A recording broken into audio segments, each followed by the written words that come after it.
اللہ اکبر اللہ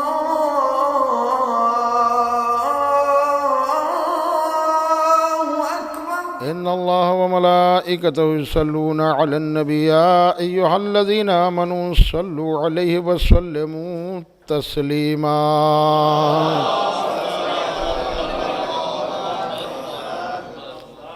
مومنین کرام، آج ربیع الثانی کا پہلا جمعہ ہے اور یہ وہ مہینہ ہے کہ جس میں ہمارے اور آپ کے 11ویں امام حضرت امام حسن عسکری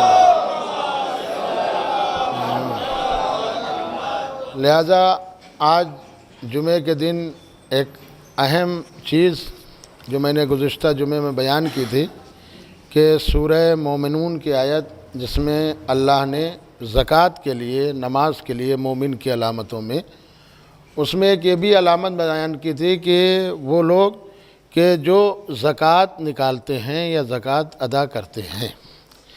اسی لیے آج کا خطبہ زکوٰۃ اور سماج کے عنوان سے کہ پروردگار عالم نے قرآن کریم میں ارشاد فرمایا والذین هم للزکاۃ فاعلون والذین هم علی صلاتہم یحافظون۔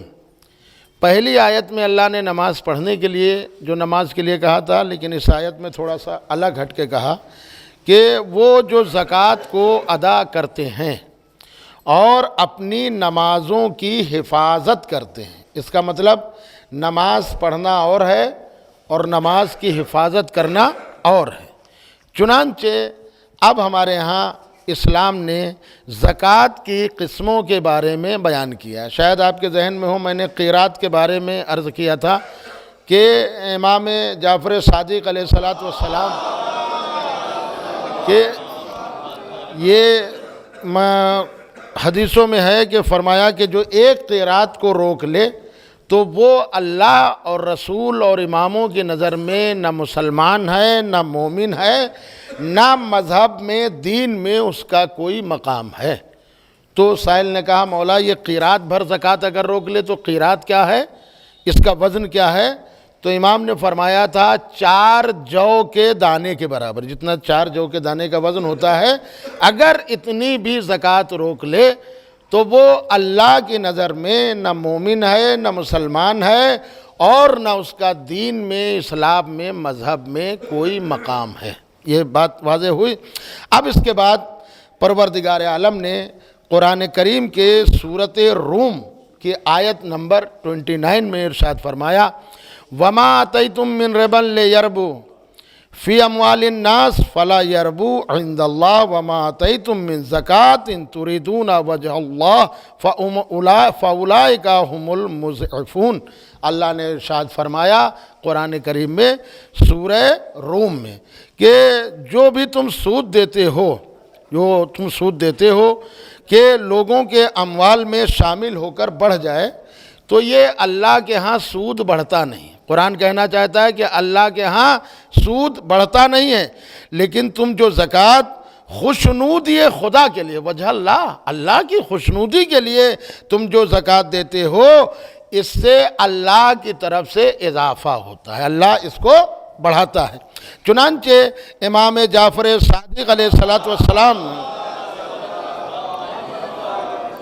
نے ارشاد فرمایا، خدا نے زکوٰۃ دینے والے کے متعلق فرمایا کہ وہ 2 گنا کرنے والے ہیں۔ زکوٰۃ دینے والے اپنے مال کو 2 گنا کرتے ہیں۔ کہا کیسے؟ تو معصوم نے ارشاد فرمایا کہ ان کا آخرت میں بھی 2 گنا ثواب ہے، اور اللہ نے زکوٰۃ کے مال کو ان کے مال میں اضافے کا سبب قرار دیا۔ اس کا مطلب زکوٰۃ سے مال میں کمی واقع نہیں ہوتی ہے، بلکہ زکوٰۃ کے ذریعے سے مال میں اور اضافہ ہوتا ہے۔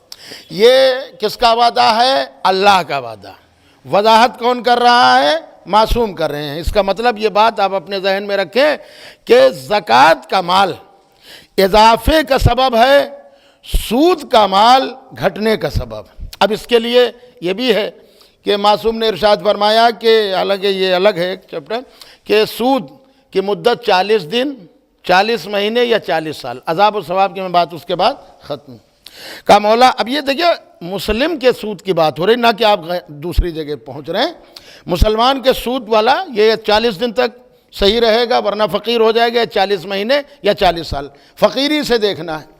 تو کسی نے کہا یا رسول اللہ اگر وہ فقیری نہ دیکھے، کچھ ایسے بھی ہیں جو مسلمان ہیں سود لیتے ہو فقیری نہیں دیکھی، تو کہا اگر فقیری نہ دیکھیں اور مالدار ہو کر ہی سود خور مرے تو یہ بالکل تم سمجھ لینا کہ یہ دنیا سے گیا ہے، اس کا اسلام سے کوئی واسطہ ہی نہیں ہے، دین سے کوئی واسطہ ہی نہیں ہے، یہ دنیا سے بے دین گیا ہے، مغیر مذہب کے دوسرے مذہب پہ چلا گیا۔ چنانچہ سود کے لیے پروردگار عالم نے کہا کہ یہ کم ہوتا ہے اور زکوٰۃ یہ تمہارے مال میں اضافے کا ذریعہ بنتا ہے۔ چنانچہ اس کے لیے معصوم نے فرمایا آخرت میں زکوٰۃ کے ذریعے سے ثواب جو کیا ہے آپ نے وہ 2 گنا، اور مال کا ذریعہ بتایا ہے کہ یہاں مال میں بھی اللہ اس میں اضافہ کرتا ہے۔ اسی لیے حدیثوں میں آیا ہے کہ صدقے سے مال میں کمی واقع نہیں ہوتی ہے، صدقے سے مال میں کمی واقع نہیں ہوتی۔ یہ کس کا وعدہ ہے؟ یہ معصوم کا وعدہ ہے۔ چنانچہ جناب فاطمہ زہرا صلوات اللہ علیہا نے ارشاد فرمایا اللہ نے زکوٰۃ کو واجب اس لیے کیا ہے تاکہ تمہارے رزق میں اضافہ ہو۔ زکوٰۃ کو اس لیے رکھا اللہ نے تاکہ تمہارے مال میں اضافہ ہو۔ چنانچہ حضرت امام جعفر صادق علیہ السلام نے ارشاد فرمایا کہ صدقے کا جو اجر ہے، دیکھیے صدقہ شاید میں اگر بیان کر سکا ورنہ آئندہ جمعے میں، زکوٰۃ ایک لفظ ہے، اس کی قسمیں الگ الگ ہیں۔ اب میں انشاءاللہ آپ کے قسموں کو کم سے کم واضح کروں، صدقہ بھی ایک قسم کی زکوٰۃ ہے، زکوٰۃ کی ایک قسم کا نام صدقہ ہے۔ چنانچہ معصوم نے ارشاد فرمایا یہ چھٹے امام نے کہ صدقے کا اجر 10 گنا زیادہ، یعنی جیسے کسی کو 1 روپیہ اگر دیا صدقے میں تو اس کے لیے اللہ اس کو 10 گنا کر کے آپ کو واپس کرے گا۔ چنانچہ مولا علی نے اپنے بیٹے امام حسن سے ارشاد فرمایا کہ میرے لال صدقہ ضرور نکالا کرنا، اس لیے کہ صدقہ انسان کی غربت کو دور کرتا ہے۔ اب آ جائیے قرآن میں ایک سورہ ہے، ایک بہت نیک اور صالح پرہیزگار انسان کے نام پر، نہ وہ نبی تھے نہ رسول، جناب لقمان ہے، حکیم کے نام سے انہیں یاد کیا جاتا ہے۔ اس کے یہ دوسری تیسری آیت میں پروردگار عالم نے ارشاد فرمایا ہے، میں نے شاید کبھی پڑھا تھا اس لیے آیت میں نہیں پڑھ رہا ہوں، کہ قرآن میں بھی اللہ نے ارشاد فرمایا ہے 3 چیزوں کا ایک ساتھ ذکر کیا ہے، نماز، زکوٰۃ اور آخرت۔ امام فرماتے ہیں کسی نے پوچھا یہ نماز، یہ زکوٰۃ اور آخرت، یہ تینوں کا ایک ساتھ اللہ نے کیوں ذکر کیا؟ تو معصوم نے فرمایا نماز اور زکوٰۃ اور آخرت یہ تینوں وہ چشمے ہیں، منبع جہاں سے چشمہ نکلتا ہے، پانی نکلتا ہے، تو یہ نیکی کے چشمے ہیں۔ یہ تینوں چیزیں وہ ہیں کہ جسے اسلام نے نیکی کا منبع کہا ہے۔ چنانچہ پروردگار عالم نے جناب عیسیٰ پیغمبر کے لیے قرآن میں کہا ہے کہ قرآن پڑھ لیجئے، آیت موجود ہے کہ اللہ نے کہا کہ عیسیٰ تم بتاؤ تمہیں کیوں بھیجا گیا؟ تو انہوں نے کہا کہ مجھے نماز اور زکوٰۃ کی وصیت کی ہے، یعنی حکم دیا اللہ نے میں جہاں بھی رہوں وہاں نماز پڑھوں اور زکوٰۃ ادا کروں، کب تک؟ جب تک میں زندہ رہوں۔ اس کا مطلب نماز و زکوٰۃ زندگی کے آخری عمر تک انسان اسے کبھی فراموش نہیں کر سکتا اور نہ کرنا چاہیے۔ چنانچہ اب آ جائیے جناب امیر المومنین علی ابن ابی طالب علیہ السلام، شاید یہ بات آپ کے ذہن میں آئی کہ زکوٰۃ مال کو بڑھاتی ہے، زکوٰۃ کا ذریعہ کیا ہے؟ مال میں اضافہ۔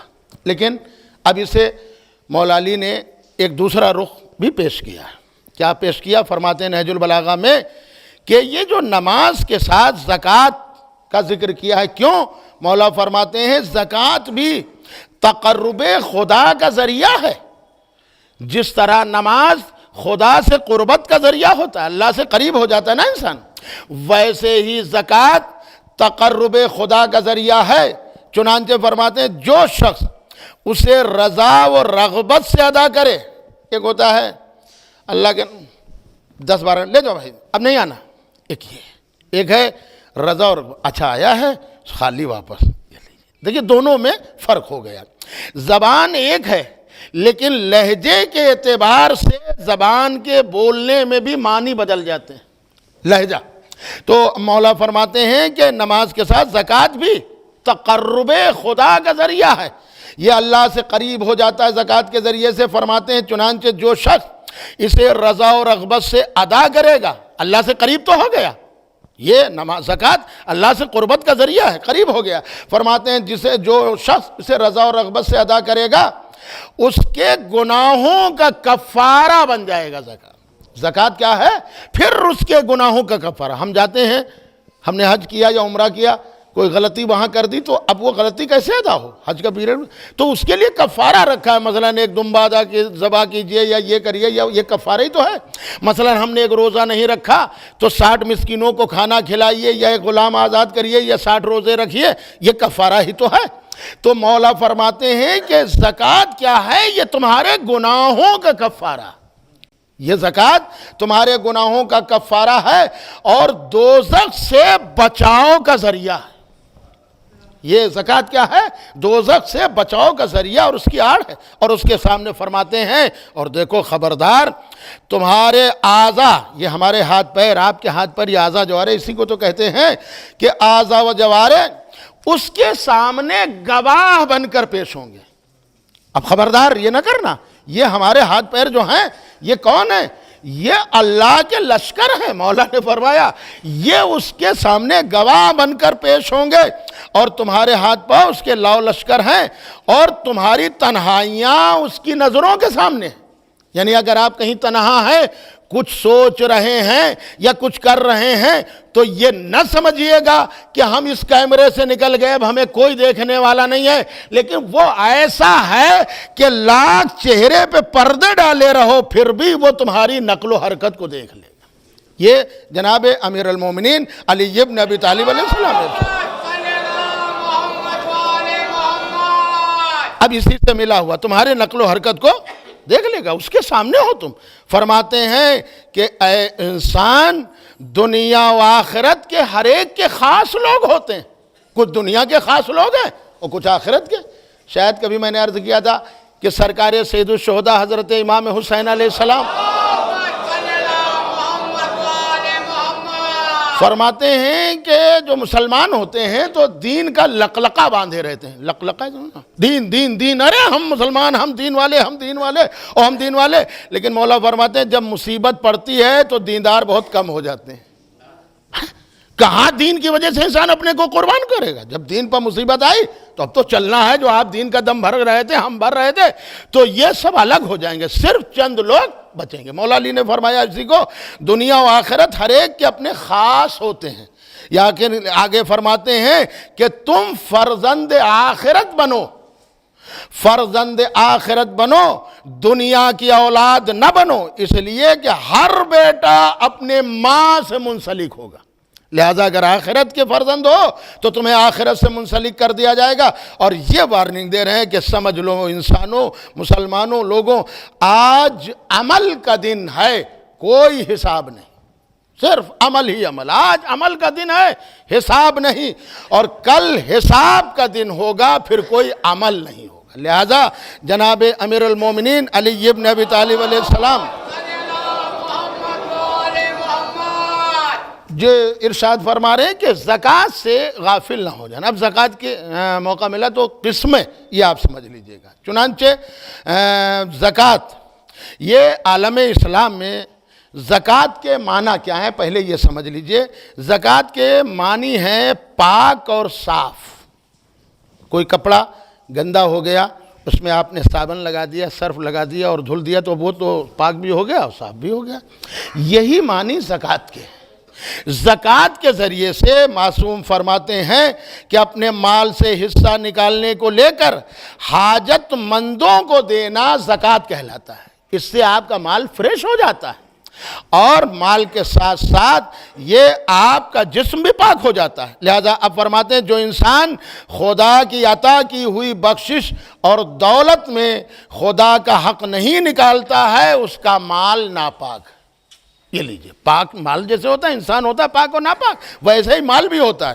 یعنی جو خدا کی بخشی ہوئی دولت میں خدا کا حق نہیں نکالتا ہے، اس کا مال ناپاک ہے. اور مال کے ساتھ ساتھ اس کا نفس بھی ناپاک ہے، کیونکہ اس کے نفس میں احسان فراموشی کی بو آتی ہے. اس لیے جس نفس میں احسان فراموشی کی بو آئے، اسے ایسے نفس کی اس کی نظر میں کوئی اہمیت نہیں. مثال کے طور پر ہم سے کوئی مانگ رہا ہے تو ہم نہ دیں، تو اگر ہم کسی سے مانگ رہے ہیں وہ ہمیں نہ دیں، دونوں طرف سے تو دینا ہی دینا ہے.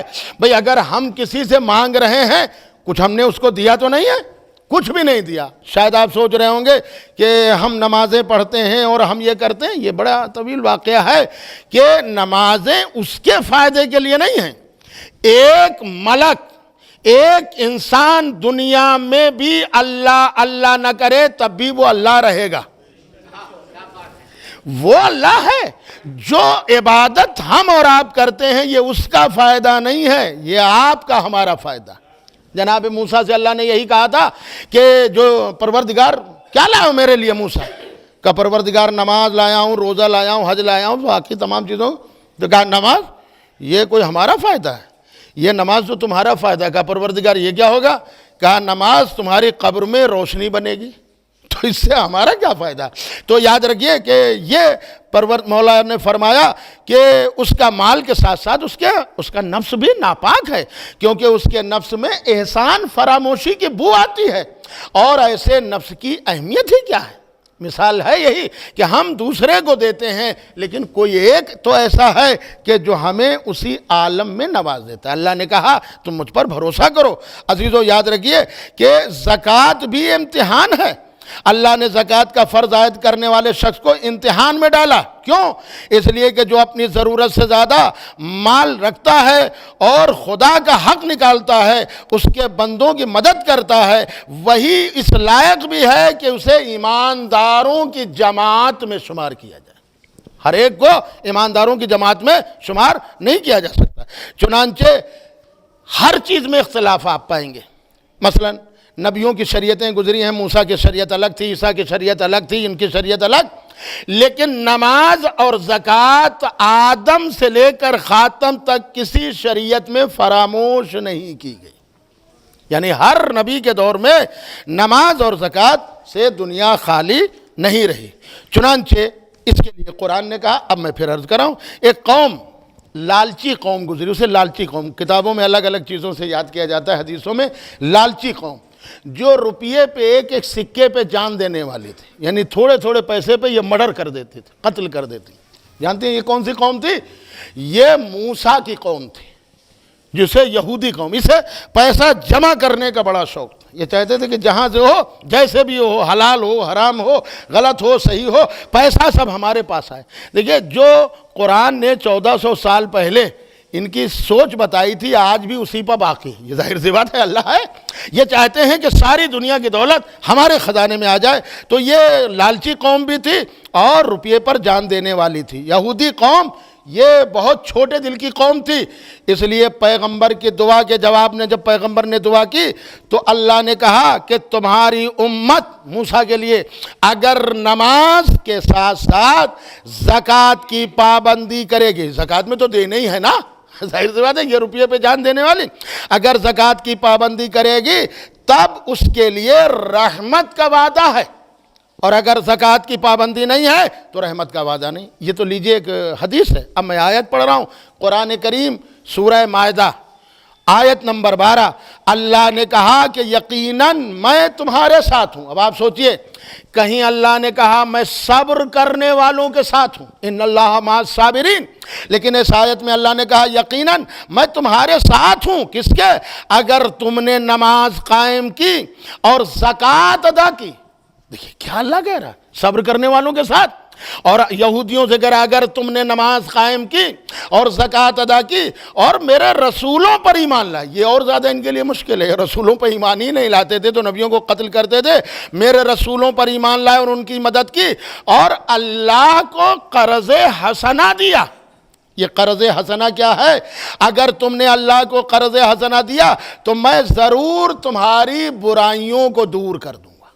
یہ اللہ نے کس چیز میں وعدہ کیا کہ اگر تم نے قرآن کی آیت ہے 12 نمبر اور سورہ مائدہ، تم نے اگر نماز قائم کی، زکوٰۃ دی، میرے رسولوں پر ایمان لائے، ان کی مدد کی اور اللہ کو قرض حسنہ دیا تو میں ضرور تمہاری برائیوں کو دور کر دوں گا۔ تو میرے دوستوں، یہ وہ عمل تھے کہ اللہ نے یہودیوں سے بھی اسی طرح وعدہ کیا کہ اگر تم میرے حکم پر عمل کرو گے تو میں تمہاری غلطیوں کو بخش دوں گا، تمہاری برائیاں دور کر دوں گا۔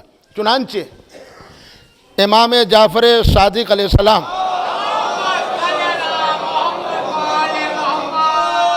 ہم ایک لفظ بولتے ہیں جس کو لفظ کہتے ہیں مشرک۔ مشرک ہمارے ہاں کہاں استعمال ہوتا ہے؟ جو بتوں کو پوجنے والے ہیں، شرک کرنے والے، وہی تو مشرک ہیں۔ مگر قرآن نے 2 لوگوں کو مسلمانوں کے گروپ میں مشرک کہا ہے۔ حدیث ہوتی تو آپ کہتے صاحب کیسی باتیں کریں، یہ قرآن ہے، قرآن کیا ہے؟ پہلے اللہ نے قرآن میں سورہ روم میں کہا ہے کہ نماز مسلمان اور مشرک کے بیچ میں حد فاصلے سے پڑھ لیجئے۔ ارے بابا، مشرک سے نماز کا واسطہ کیا ہے؟ آپ تو سمجھیے۔ لیکن اب قرآن بتانا چاہتا ہے کہ اگر نماز پڑھی تو مسلمان کے زمرے میں گروپ میں شامل ہوئے، اور اگر نماز ادا نہ کی تو مشرکین کے دائرے میں آپ شامل ہوں گے۔ اسی طرح قرآن آگے کہہ رہا ہے حام میم سجدہ آیت نمبر 7 اور مشرکین کے لیے تباہی ہے جو زکوٰۃ نہیں دیتے۔ ارے بھائی، جو مسلمان ہی نہیں ہے اس پہ اللہ کا حکم ہی نہیں ہے۔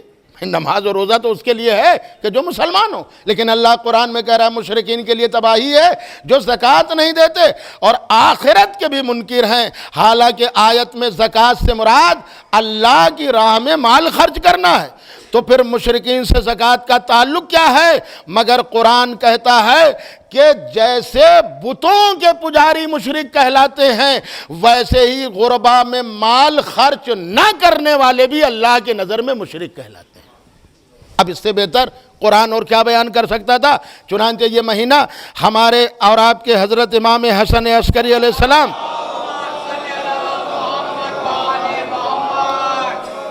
کم سے کم ان کا ایک ہی قول سن لیجئے، اپنے ذہن میں بٹھا لیجئے۔ امام حسن عسکری فرماتے ہیں رزق کا ضامن خدا ہے۔ بولنا جانا، رزق کا جو مالک ہے اور ضامن ہے، ضمانت دی ہے، وہ اللہ ہے۔ اس لیے تمہارا رزق تمہیں واجبات سے نہ روک دے، اس ضامن تو وہ ہے نا۔ تو اب یہ کہنا بیکار ہے بھیا وہاں کمانے جا رہے ہیں کہ یہاں نماز پڑھیں، روزہ رکھیں، یہاں سے کریں وغیرہ وغیرہ، تو اللہ نے کہا ہے، معصوم نے فرمایا ہے کہ رزق کا ضامن اللہ ہے، وہ آپ کو چاہے تو کسی بھی طرح سے رزق عطا کر سکتا ہے۔ چنانچہ اب آ جائیے ہمارے ہاں ایک لفظ آتا ہے جب ایمان کے مسئلے میں، تو ہر آدمی کہتا ہے ارے صاحب ہم پکے مومن، ہم پکے۔ ایک زمانہ ہوا، ایک بہت بڑا شاعر گزرا، اس نے اسی پہ شعر کہا تھا کہ جن کا نام بہت سے لوگ جانتے ہیں، اکبر الہ آبادی۔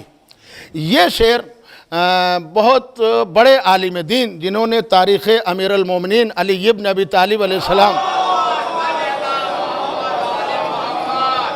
مفتی محمد جعفر صاحب بڑے بلند عالم تھے، انہوں نے نہج البلاغہ کا بھی ترجمہ کیا۔ انہوں نے اپنی کتاب میں تاریخ امیر المومنین میں بھی اکبر الہ آبادی کا یہ شعر بھی لکھا ہے کہ آمنو میں تو سب سے ہیں آگے، بالکل چھوٹی بحر میں کہا کہ آمنو میں تو سب سے آگے، صاحب ہم مومن، ہم مسلمان، ہم پکے صاحب ایمان، تو وہ کہتے ہیں کہ آمنو میں تو سب سے ہیں آگے، عامل الصالحات مشکل ہے۔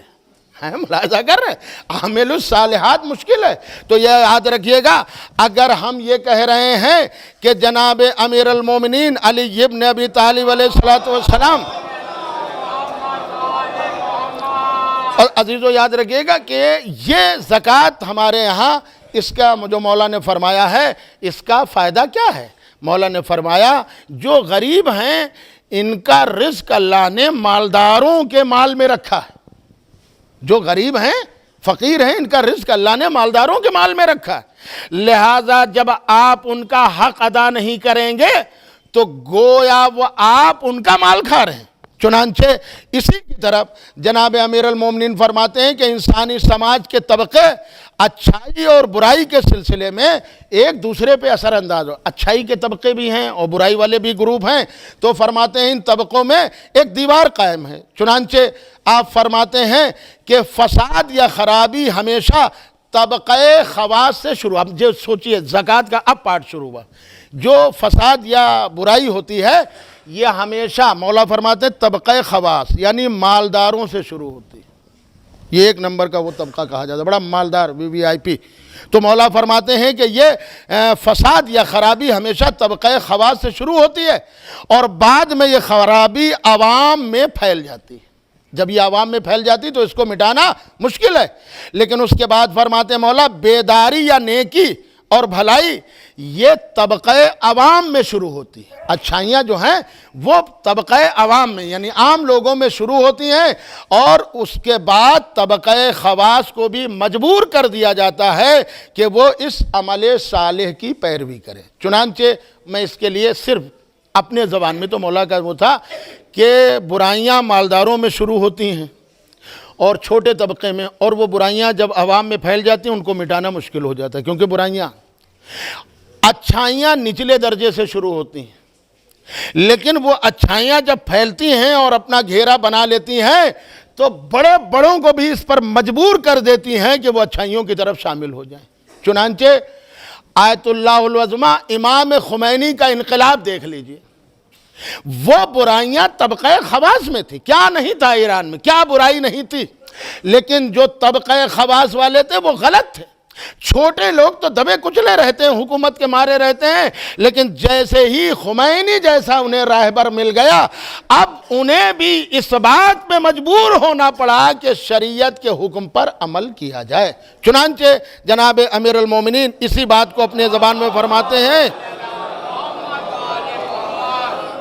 فرماتے ہیں کہ فساد ہمیشہ اوپر سے نیچے کی طرف گرتا ہے اور اصلاح نیچے سے اوپر کی طرف آتی. چنانچہ مالک اشتر کو اب ایک خاص جملے کی طرف توجہ دی. فرماتے ہیں کہ تمہیں گورنر بنا رہا ہوں.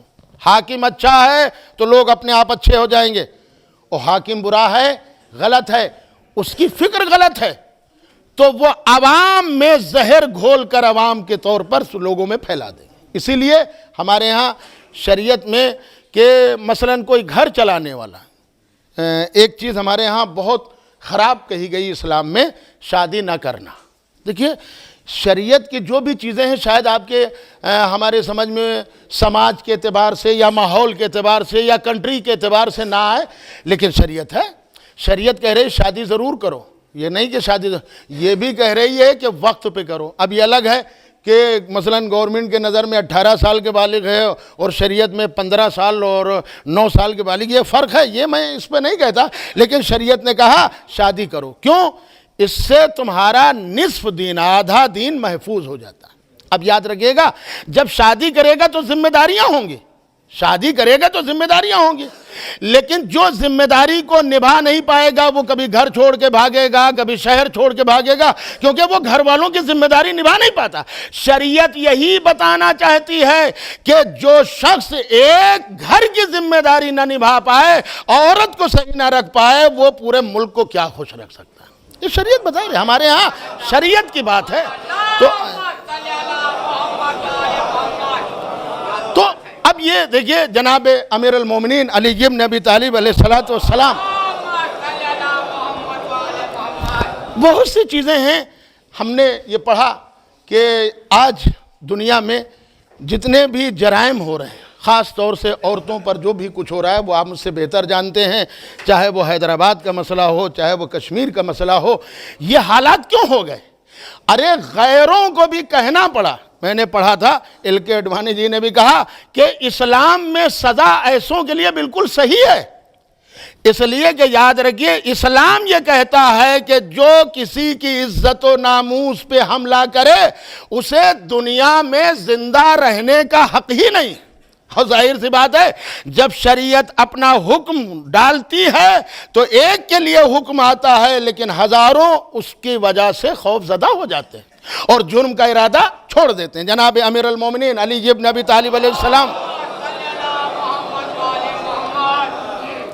آج مولا مجھے نہیں معلوم کہ یہ کہا جاتا ہے کہ امام زمانہ علیہ السلام کے لیے ہر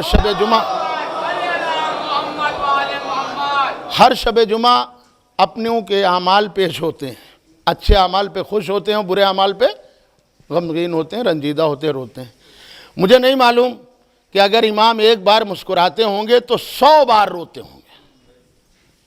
میں صرف اتنا کہنا چاہتا ہوں کہ کم سے کم آپ دنیا نہ دیکھیے، آپ دوسروں کو صحیح نہیں کر سکتے، آپ خود صحیح ہو جائیے، ہم خود صحیح ہو جائیں، ہمیں دوسرے دیکھیے۔ یہ دنیا مولا علی نے فرمایا دنیا مردار ہے، تو مردار کا مطلب کیا ہے کہ جو مردار ہوتے ہیں، کچھ جانور ایسے ہوتے ہیں کہ جو مردار ہی کھاتے ہیں۔ آپ اسے بھول جائیے کہ دنیا میں کیا ہو رہا ہے، ہمیں کیا کرنا ہے، ہمارے ہاں ہمارے مولا نے کیا بتایا ہے، معصومین علیہ السلام نے کیا بتایا ہے۔ آج صرف نام و نمود کا مسئلہ ہے، دولت کی نمائش ہے۔ آج صرف یہ ہے کہ میں سب سے بڑا عالم ہوں۔ یاد رکھیے گا ہمارے ہاں معصومین علیہ السلام نے اس کے ذرائع بتائے ہیں، اس کے وسیلے۔ چنانچہ مولا علی نے فرمایا کہ سماج 2 حصوں میں تقسیم ہو گیا۔ مالک اشتر سے کہا تمہیں معلوم ہونا چاہیے کہ جو بیکاری میں بہت زیادہ خرچ کرنے والا، مصائب میں کم مدد کرنے والا، عدالت و انصاف سے نفرت کرنے والا، بڑی بڑی امیدیں باندھنے والا، حصول نعمت پر یعنی نعمت کے ملنے پر شکر نہ کرنے والا، اور دوسروں سے کم طاقت رکھنے والا خاص لوگوں کا طبقہ ہوتا ہے۔ مولا نے اپنے دور میں جب عدالت قائم کی تو جانتے ہیں غربا بہت خوش ہو رہے تھے، اور مولا نے فرمایا اب نہ پریشان ہو، اب تمہیں عدالت میں پورا حق ملے گا۔ علی کے دور میں غریبوں کو پریشانی نہیں تھی، پریشانی تو پونجی پتیوں کو تھی۔ کیوں؟ مولا نے یہ بھی نہج البلاغہ میں فرمایا کہ مالک اشتر دیکھنا، اگر مال یہ لوگ تنجوریوں میں بند کر لیتے ہیں، گوداموں میں بند کر لیتے ہیں کہ مال مہنگا ہو تب بیچیں، تو ایسے لوگوں کو سخت سزا دینا۔ دیکھیں 1400 سال پہلے کہا تھا اور وہی لکیر آج چلی آ رہی۔ آج جو مال کی مہنگائی ہے اس کے جہاں اور سبب ہے، اس میں ایک سبب یہ بھی ہے۔ تو اب آپ دیکھیے کہ جناب مالک اشتر سے یہ بھی کہا کہ یہ یاد رکھو مالک اشتر یہ خاص لوگوں کا طبقہ ہوتا ہے، جو بھی میں بتا گیا۔ یہ تمام خرابیاں دوسروں میں نہ ملیں گی بلکہ انہی خاص میں ملیں گی۔ اور اس کے بعد فرماتے ہیں کہ ہوس پرستی، اپنی بات کو تمام کرنے کے لیے ہوس پرستی بھی ایک یہ نہیں ہے کہ یہ اچھا، یہ ہوس جس میں بھی آگے بڑھ جائے۔ اسی لیے مولا علی نے اور قرآن نے یہ کہا ہے کہ ہوس بھی ایک بت ہے۔ قرآن میں پروردگار نے کہا ہوس ایک بت ہے، جتنا آتا جائے گا انسان کے ہوس، اور اگر انسان شکر خدا کرتا جائے۔ میں نے کتاب میں پڑھا ہے کہ جناب امیر المومنین علی ابن ابی طالب علیہ السلام کہ ہوس یہ فرماتے ہیں کہ بت پرستی سے زیادہ خطرناک ہے۔ کیوں؟ اس لیے کہ رسول نے ہوس کو سب سے بڑا بت شمار کیا۔ یہ بت وہ نہیں ہے، ہوس سب سے بڑا بت ہے۔ چنانچہ حضور نے فرمایا کہ آسمان کے نیچے کوئی بت اللہ کے نزدیک ہوا و ہوس سے بڑا نہیں ہے۔ تو ان بتوں کی اوقات کیا ہے جو بولتے نہیں پہلے بتوں کو گرانا ہے تو ہوا و ہوس کے بتوں کو گرایا جائے۔ یہ یاد رکھیے مولا نے، یہ پیغمبر نے فرمایا۔ یہ صاحب تفسیر نمونہ علامہ آیت اللہ ناصر مکارم شیرازی نے اپنی تفسیر میں سورہ فرقان کی تفسیر میں فرمایا ہے کہ فرماتے ہیں کہ آسمان کے نیچے کوئی بت اللہ کے نزدیک ہوا و ہوس کے بت سے بڑا نہیں ہے جس کی پرستش کی جاتی ہو۔ چنانچہ آپ نے فرمایا خواہشات ایک بت ہے، اور اللہ نے قرآن میں سورہ کہف میں کہا اس شخص کی اطاعت نہ کرو جس کے دل کو ہم نے یاد خدا سے غافل کر دیا اور جو اپنی خواہشات کے تابع ہیں۔ میں اپنی بات تمام کر رہا ہوں صرف یہ سوچ کر کہ وقت ہو گیا، لیکن زکوٰۃ کی ابھی بات 2% بھی پوری نہیں ہوئی۔ انشاءاللہ آئندہ اس کی قسمیں، یہ یاد رکھیے ہمیں سماج کا عمل نہیں کرنا ہے، ہمیں اہل بیت والا عمل کرنا ہے۔ یاد رکھیے دشمن آگے آ رہے ہیں کہ کسی طرح انہیں مٹانا ہے۔ آج تو دشمن یہ بھی نہیں چاہتے ہیں کہ لوگ بھائی بھائی بن کے رہیں۔ اگر ایسا نہ ہوتا تو ظاہر سی بات ہے دشمن دیکھ رہا ہے کہ ایران و عراق جب ملک بڑا ہو گیا، یہ ایک ہو گئے، تو اب ان میں فساد ڈالا جا رہا ہے اور کیا کیا ہو رہا ہے مجھ سے بہتر جانتے ہیں۔ وقت ہو گیا اس لیے میں اپنی بات روک رہا ہوں۔ جناب امیر المومنین علی ابن ابی طالب علیہ السلام شاید اسی لیے فرمایا تھا شہر عراق میں خطبہ ہے، خطبہ نمبر 13 نہج البلاغہ، فرماتے ہیں کہ وہ اہل بصرہ، حالانکہ اہل بصرہ سے متعلق ہے، کہ فرماتے ہیں برائیوں کے 10 حصے، 9 حصہ برائیاں اہل بصرہ تم میں اور 1 حصہ برائیاں پورے عالم میں۔ اب آپ اندازہ کریں کہ جہاں امیر المومنین علی ابن ابی طالب علیہ السلام، یہ کیوں کہا؟ اس کی بڑی وجہیں ہیں، صرف ایک وجہ یہ ہے کہ جہاں ظالم بادشاہ ہوتا ہے یہ فوراً بغیر چون چرا کے اس کی اطاعت کر لیتے ہیں۔ یہ پورے واقعات ہیں، مجھے عرض نہیں کرنا ہے، ہمیں اور آپ کو صرف یہ دیکھنا ہے کہ ہمارے مذہبی مقامات وہ ہیں کہ اللہ نے، دیکھیں سوال ہوں گے، میں نے شاید کبھی نہیں کہا آپ شادی باراتوں پہ خرچ کیجئے جو لازمی طور پہ ہے، لیکن کیا آپ کے وہ عبادت گاہیں، کیا آپ کے وہ روزے، کیا چیزیں نہیں ہیں، آپ ان میں شادی کریے۔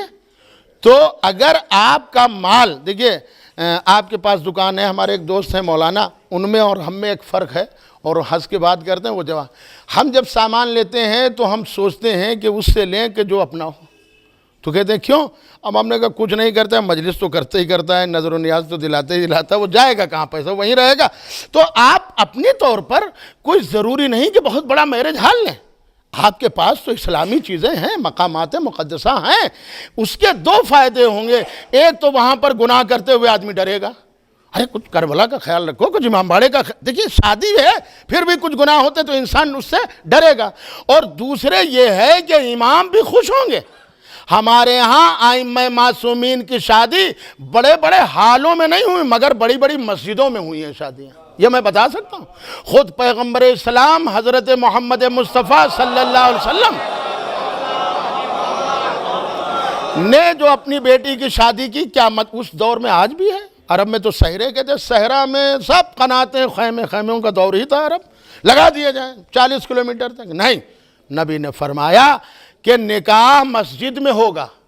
آپ کے پاس سنت در سنت ہے، یعنی مولا علی کی بھی سنت سمجھیے، فاطمہ زہرا کی، پیغمبر اسلام کی ہے، نکاح مسجد میں ہوگا، نہ گھر میں ہوگا نہ اور کہیں ہوگا۔ بھائی ظاہر سی بات ہے، اور جگہ صحرا تھا نا عرب میں، مدینے میں، مگر نکاح مسجد میں کرا کر نبی نے بتایا کہ نکاح کا مطلب پاکیزگی ہے، اور پاکیزگی مسجد سے بہتر کہاں ہو سکتی ہے؟ کیا اچھا میں کہہ رہا ہوں اس میں کوئی غلط بات تو نہیں ہے، میں یہ تو نہیں کہہ رہا ہوں کہ آپ شادی میں خرچ نہ کیجئے، جو کرنا ہے آدمی کو وہ کرتا ہی ہے، لیکن کم سے کم ایک چیز میں آج بیان کروں، پھر آئندہ انشاءاللہ عرض کروں گا کہ آپ اپنے نکاحوں کو جب کریں تو کم سے کم ایسی جگہوں پر کریں کہ اللہ خوش ہو، رسول خوش ہوں، ائمہ معصومین خوش ہوں۔ اگر یہ خوش ہیں تو ان کی خوشی ہی میں ہماری خوشی ہے، ورنہ ساری دولت لٹا دی جائے، اگر وہ ناراض ہے تو ہمارا کوئی بھی عمل قابل قبول نہیں ہے۔ وَأَحْسَنَ الْحَدِيثِ وَأَبْلَغَ الْمَوْعِظَةِ کتاب اللہ، اعوذ باللہ من الشیطان الرجیم، بسم اللہ الرحمن الرحیم۔